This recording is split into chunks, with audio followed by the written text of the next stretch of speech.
My name is Ethan Clark, and for a long time I thought my life was a monument to hard work and stability. I'm 36 and I own my own repair business. From the moment my alarm screams at 5 a.m. until I lock up my truck at night, my world is about honest labor. The bite of a wrench on a rusted pipe, the satisfying hum of a newly installed HVAC unit, the clean snap of a wire connection. I built this from nothing. My father was a factory worker who lost his job when the plant closed.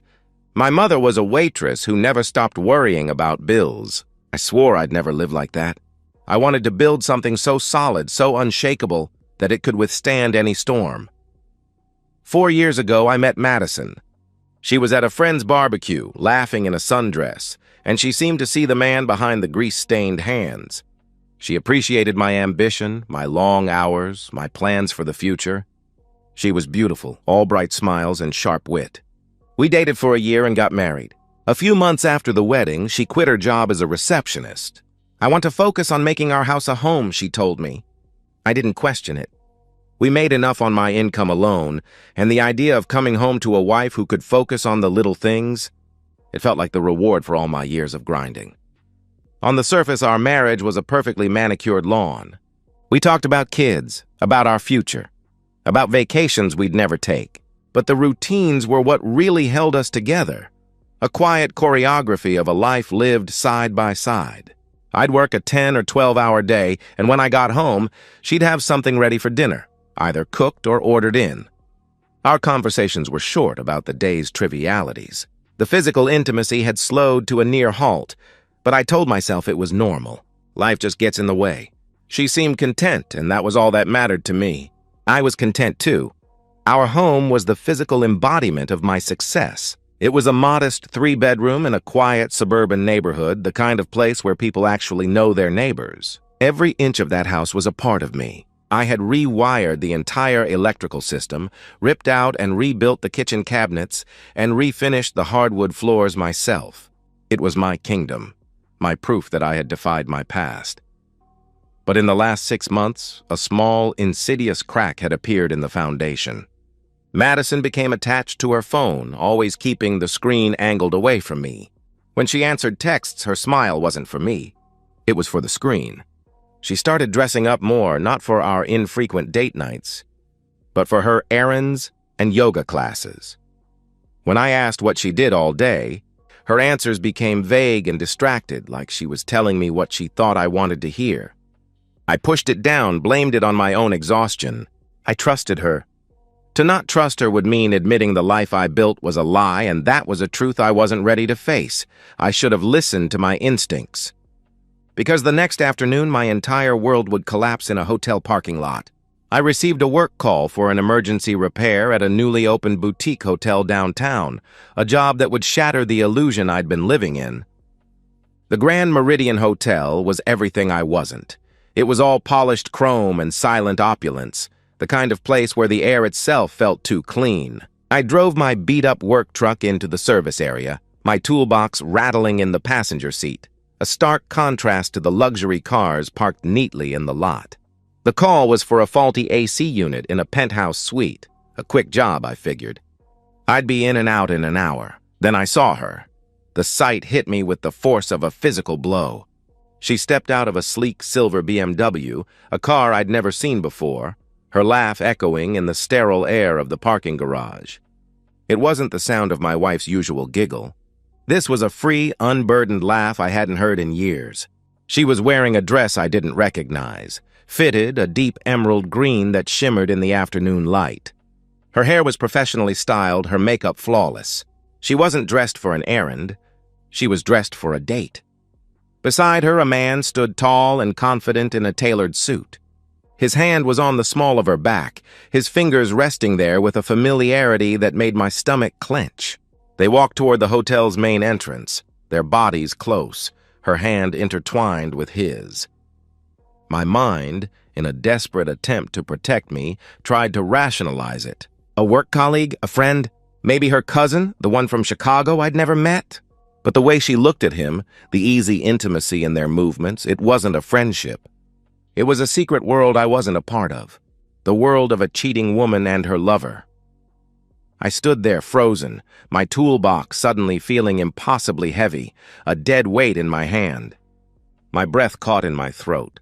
I wanted to storm inside, to scream her name, to shatter this perfect little scene. I wanted to drag her out by the arm and expose her for what she was right there in front of him. But my legs wouldn't move. A part of me, the rational part buried under a wave of hot, visceral rage, stopped me. I turned around and got back in my truck. My hands were shaking so hard I could barely get the key in the ignition. The repair job was forgotten. I called the front desk, my voice a hollow monotone, and lied about a family emergency. As I sat in that parking lot, gripping the steering wheel until my knuckles turned white, the pain of betrayal was quickly overshadowed by something far colder. I thought about the house I'd built, the money I'd saved, the life I'd poured my sweat and blood into. I thought about all the lies, the vague answers, the secretive phone. It all clicked into place, a horrifying mosaic of deception. And then the clarity came. If I confronted her, she would lie. She would gaslight me, tell me I was crazy, that I was imagining things. She would turn this into my fault. And in the end, she would take half of everything I had built. The thought of her walking away with my hard-earned money, my home, my peace of mind, that was a pain even deeper than the betrayal itself. So I made a choice. I wouldn't say a word, not yet. I would go home and I would act normal. I would play the loving, clueless husband.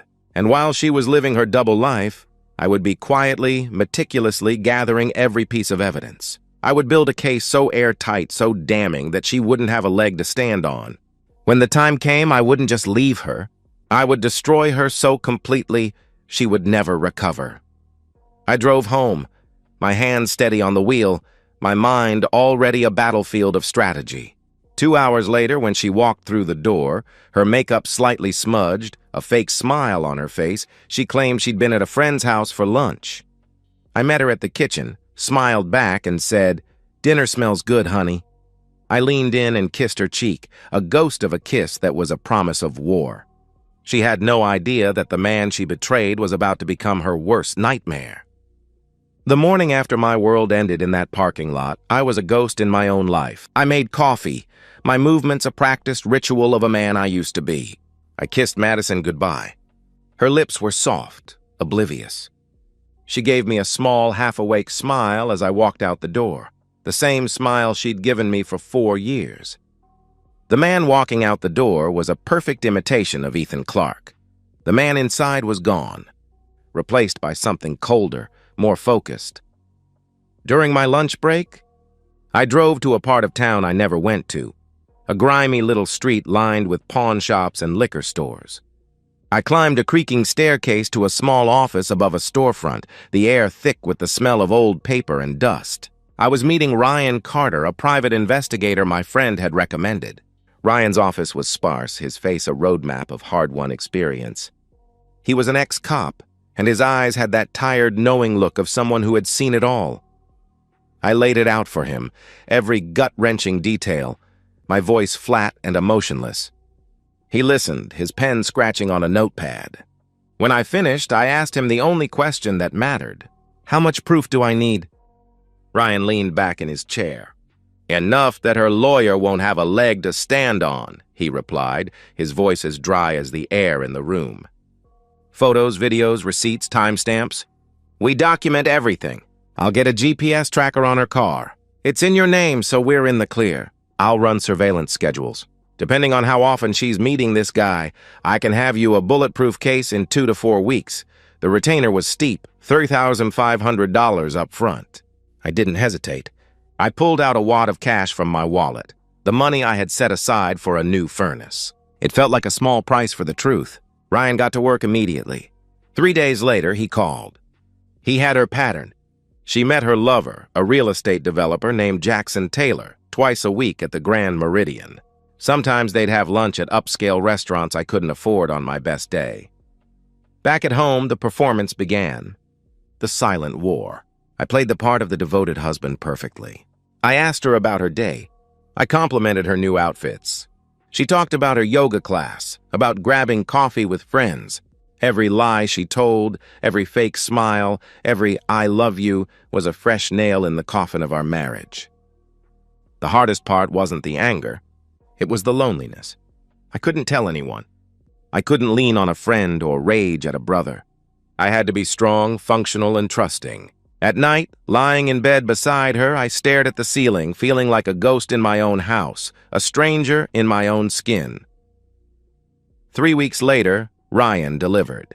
The evidence was in a folder, a thick packet of cold, hard truth. Photos of Madison and Jackson walking into hotel rooms, their hands intertwined.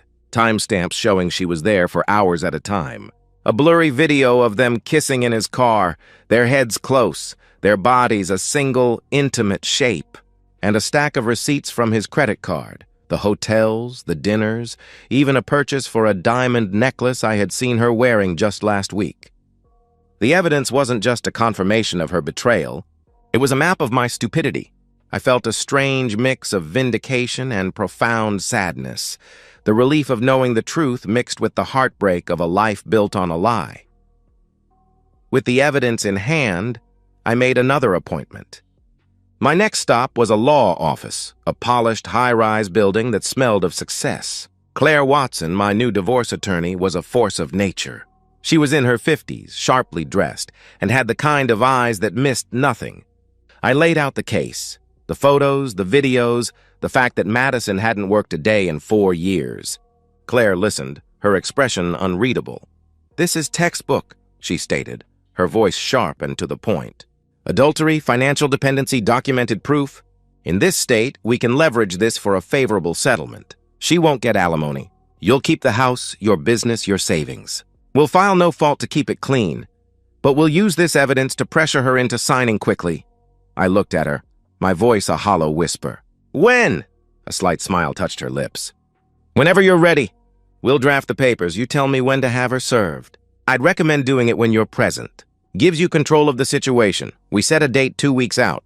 Enough time to finalize the paperwork, to make sure there were no loose ends. Enough time for me to get my affairs in order."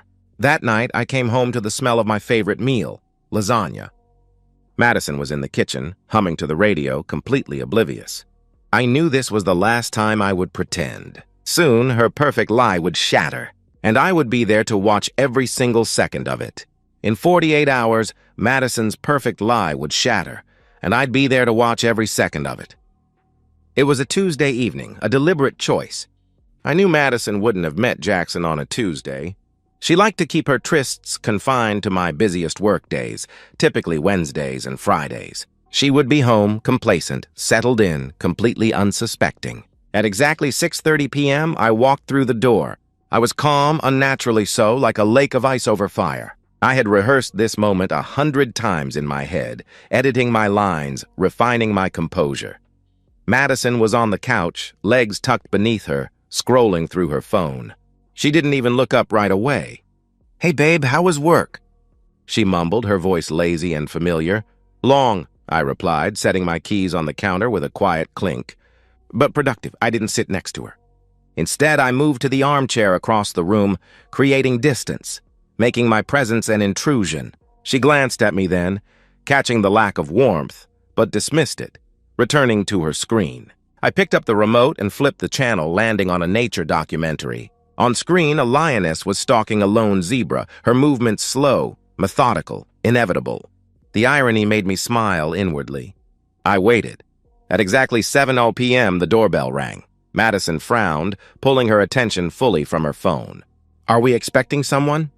I kept my gaze fixed on the television, watching the predator close the gap. "Not we," I said quietly, the word tasting like ash in my mouth. "You." She stood up, annoyed by the interruption, and walked to the door. When she opened it, a young man in a cheap suit stood there, holding a thick manila envelope. "Madison Hall?" he asked, his tone flat and professional. "Yes," she replied, her voice laced with confusion. "You've been served." He handed her the envelope, gave a perfunctory nod, and retreated quickly, melting into the twilight. Madison stared down at the envelope, her face draining of color. Her composure began to crack immediately. Her hands trembled slightly as she clumsily tore open the clasp. I watched her from the armchair, completely still. The silence of the room punctuated only by the nature documentary's narrator describing the final, lethal strike of the lioness. She pulled out the documents. Her eyes scanned the first page. Divorce in bold letters. Then, irreconcilable differences. Then her gaze fell to the back, where Claire, my attorney, had cleverly paper-clipped a few choice evidence photos. The color rushed from her face, leaving her pale and hollow. Then the blood rushed back in a violent wave, turning her cheeks crimson. What? What is this? Her voice was a fragile whisper, the last gasp of her perfect denial. I finally leaned forward, resting my elbows on my knees. It's exactly what it looks like. I know about Jackson. I know about the Grand Meridian. I know about every lunch, every lie, every time you came home smelling like someone else's cologne, pretending you had been at yoga. Her mouth opened and closed, incapable of forming a coherent defense. She looked down at the photos. Her and Jackson, undeniable, crisp, clear as day, walking into the hotel, kissing passionately in the parking lot. Ethan, this isn't... Don't! I cut her off, my voice cold and steady, lacking any trace of the rage she expected. Don't insult me with more lies. You used up your last chance to tell the truth weeks ago. She let the envelope drop, the papers scattering on the hardwood floor, and dissolved instantly. She dropped to her knees, tears already streaming, the performance ramping up. Ethan, please, it was a mistake. I was lonely. You're always working. I didn't mean for it to happen. She began to plead. I stood up instantly, stepping back from her frantic reach. You didn't mean to screw another man in a hotel twice a week for 3 months? You didn't mean to use my money? The money I earned fixing furnaces and toilets on new dresses to impress him? You didn't mean to lie to my face every day? She was sobbing hysterically now, clutching her head. Please, we can fix this. I'll end it. I'll never see him again. We can go to counseling. Please, Ethan, I love you. You love me? I repeated, a dry, harsh laugh escaping my throat. You don't even know what that word means. Do you know what I did while you were out there pretending to be single? I worked, I saved. I built this life. I gestured around the house, my house. And you threw it away for a guy with nice suits and a nice car. I'm sorry, she choked out, her voice breaking. I'm so sorry. I reached into my pocket and pulled out my phone. I scrolled to the private folder Ryan had given me and held the screen toward her. A video played, a short, silent clip of her and Jackson laughing, her head resting on his shoulder. This is what sorry looks like to you? Because to me, it looks like someone who was certain she'd never get caught. Madison finally crumbled, burying her face in her hands, her shoulders shaking with helpless sobs. What do you want from me? Nothing, I said flatly, walking past her to the counter. I want you to sign the papers. My attorney will contact you with the details. You're not getting alimony. You're not getting the house. You're not getting anything except the chance to walk away quietly. Her face lifted, wet with tears, fear replacing guilt. Where am I supposed to go? That's not my problem anymore, I replied, grabbing my jacket. Maybe Jackson will take you in. Or maybe you'll figure it out the way I did, by working. I grabbed my keys. I'm staying at a friend's place tonight. I want you out of here by the end of the week. Take your clothes, your personal stuff, nothing else. If you take one dime or one possession that's mine, I'll file charges for theft. And I have receipts for everything in this house. Ethan, please. I turned back one last time, my eyes meeting hers, devoid of any connection, any regret. We're done, Madison. You made your choice. Now, you get to live with it. I walked out, the sound of the front door closing, cutting off her sobbing. I got into my truck and drove away. In the rearview mirror, I could see her standing in the brightly lit doorway, a small, broken silhouette against the kingdom she had forfeited. For the first time in weeks, the tension left my chest and I felt like I could truly breathe. She was out of my life. But the man who helped her betray me, Jackson Taylor, still walked around like he'd done nothing wrong. That was about to change. 2 weeks after Madison walked out the door, the divorce was largely settled. The house was mine. The business was safe. My lawyer, Claire, had used the evidence like a scalpel, leaving Madison with nothing but her few boxes of clothes and the humiliating shame of defeat. The paperwork was signed, the threat of exposure hanging over her head enough to keep her from fighting the settlement. I should have felt peace, but the quiet emptiness of the house was not enough. A cold, familiar burn remained in my chest. It wasn't about her anymore. It was about Jackson Taylor, the man who had entered my life like a wrecking ball, who had enjoyed the benefits of my labor and my trust, and who was now back in his polished office, driving his silver BMW, closing deals and living his upscale life as if nothing had happened. He hadn't lost a dime. He hadn't felt an ounce of fear or regret. That was an imbalance I couldn't tolerate. I didn't want his money. I didn't want him arrested.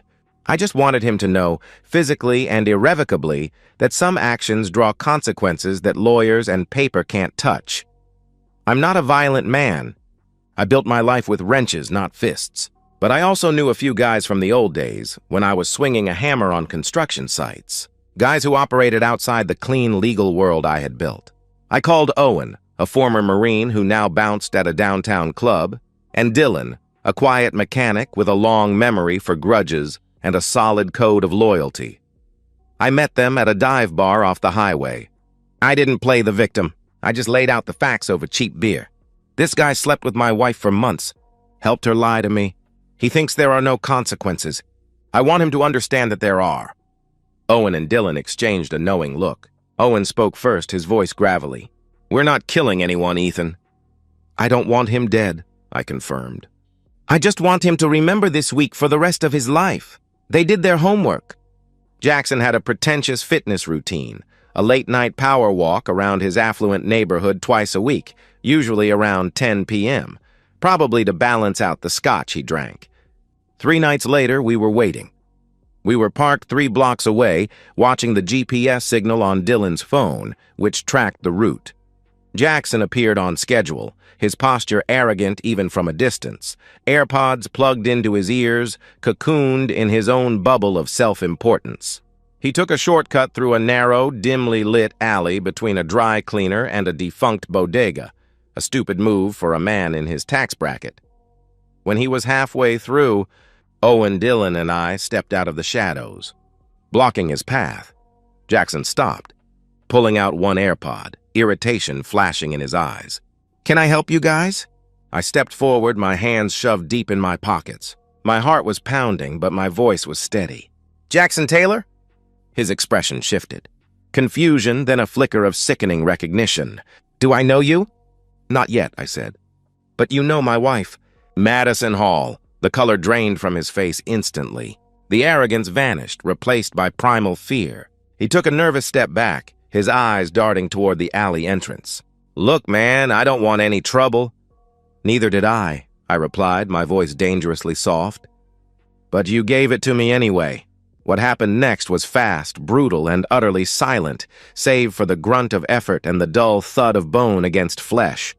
Owen moved first, a hard, concussive punch that landed right in Jackson's gut, stealing his breath and folding him over. Dylan followed, a vicious kick to the ribs that dropped Jackson to his knees. He tried to curl up, covering his head, but he was facing 3 men who knew how to use their weight. We didn't use weapons, no bats, no knives. Just fists, boots, and the kind of calculated violence that leaves marks but stops short of permanent damage. They focused on his ribs, his arms, his legs. They broke nothing, but they ensured everything would be excruciatingly painful for the next month. I stood back, my arms crossed, watching my 2 associates administer the justice the legal system couldn't. I watched Jackson gasp and groan on the dirty pavement, bleeding from his split lip, his eyes wide with stark terror. When Owen and Dylan stepped back, I crouched down beside Jackson, who was clutching his ribs, tasting his own blood. You thought you could just walk into another man's life and take what wasn't yours, I whispered, ensuring the message was the last thing he heard. You thought there'd be no consequences, only fun little trips to the Grand Meridian. Now you know better. Jackson tried to speak, but only a wheeze escaped. Stay away from Madison, I continued. Stay away from married women. And if you even think about calling the cops, remember, I've got photos of you screwing my wife and videos too. I'll make sure everyone you work with, everyone in your precious social circle, everyone in your family sees them. I'll ruin your career and your reputation faster than you can close a deal. Understand? He nodded weakly, eyes swimming with tears. I stood up, signaled to Owen and Dylan, and we walked out of the alley. I didn't look back. I knew I had crossed a line, a definite moral boundary.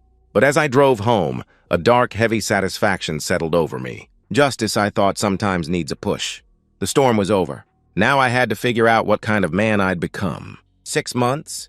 6 months had passed since I had stood in that alley, watching Jackson Taylor learn the price of his entitlement. 6 months since I walked away from the broken man and the broken promises and the quiet satisfaction of a debt repaid. The divorce was finalized 3 months ago. The paperwork, clean and definitive, confirmed that the house, the business, and every dollar I had earned was unequivocally mine. Claire had done her job perfectly. The threat of exposing Madison's affair to the court and to her family was more than enough leverage. She signed without a whimper, taking the clothes she came in with and the bitter taste of defeat. My business, ironically, was thriving. It felt like the universe was rewarding my honesty, finally balancing the scales. The cold, meticulous focus I had poured into planning Madison's downfall, I now redirected into my work. I was more reliable, more focused, and contractors noticed, sending me regular high-paying jobs. The storm had passed, and my foundation, the one Madison tried to tear down, was stronger than ever. Madison's life, meanwhile, had unraveled with predictable speed. I heard things through mutual acquaintances, the kind of gossip that filters back when someone falls hard. The affair with Jackson ended the moment he crawled out of that alley, beaten and terrified. He hadn't wanted a mistress. He just wanted easy, consequence-free sex. When consequences showed up in the form of 3 angry men, he vanished. Madison had relocated to the other side of town, settling in a cramped, noisy one-bedroom apartment with thin walls and the perpetually empty feeling of failure. She was working as a server at a cheap chain restaurant. I imagined her on her feet for 10 hours, dealing with mediocre tips and rude customers, a stark contrast to the leisurely yoga and expensive lunches she once enjoyed on my dime. She tried reaching out a few times, texts asking to talk, emails begging for closure.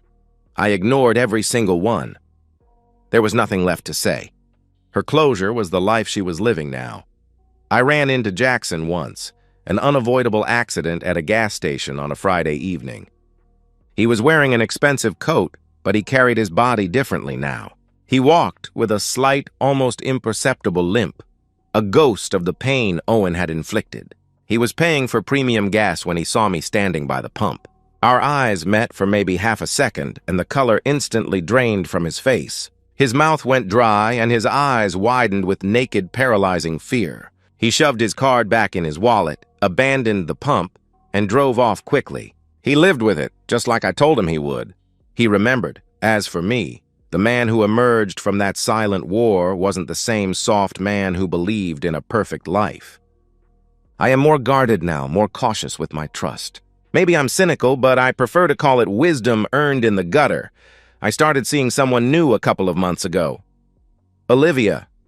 She works the register at the local grocery store near my shop. She's kind, grounded, and she works her own long hours. She appreciates honesty and a comfortable, predictable life. We take it slow. She knows the basics, that my ex-wife cheated and that it ended badly, but I keep the darker details of the reckoning locked away.